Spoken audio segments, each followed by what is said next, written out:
আসসালামু আলাইকুম, কেমন আছেন সবাই? আমি সঞ্জিতা ভালো আছি। আপনাদের সাথে আজকে ঢেঁড়সের একটা রেসিপি শেয়ার করব। মোটেই আমার নিজের ইনভেন্টেড রেসিপি না, আমি জাস্ট অনলাইন থেকে একটা রেসিপি ট্রাই করেছিলাম। ঢেঁড়সটা আসলে এরকম একটা সবজি, যারা পছন্দ করে তারা হয়তো ভাজি রান্না সবটাই পছন্দ করে। অনেকে তো ফ্রাই করেও খেতে ভালোবাসে চিপসের মতন, কিন্তু আমার ঘরে আসলে কেন যেন কোনোটাই সেভাবে চলে না। রান্নাটাও সেরকম কেউ পছন্দ করে না, ভাজিটাও সেরকম ভালো লাগে না। তো আজকে টিভিতে একটা রেসিপি দেখলাম একটু ভিন্নধর্মী, সেটাই ট্রাই করার ইচ্ছে ছিল। এই কারণে ঢেঁড়সটা ধুয়ে তারপরে কেটে নিলাম। বড়গুলোকে জাস্ট 2 পিস করেছি আর ছোটোগুলোকে আস্তই রেখেছি, মাথার লেজাটা জাস্ট ফেলে নর্মালি।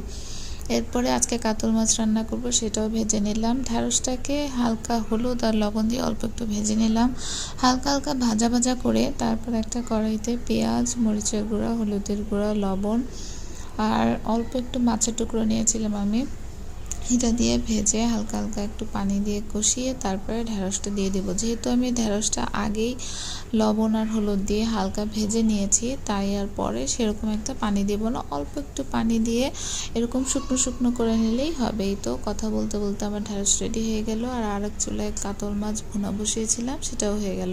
সবাই ট্রাই করবেন, ভালো থাকবেন।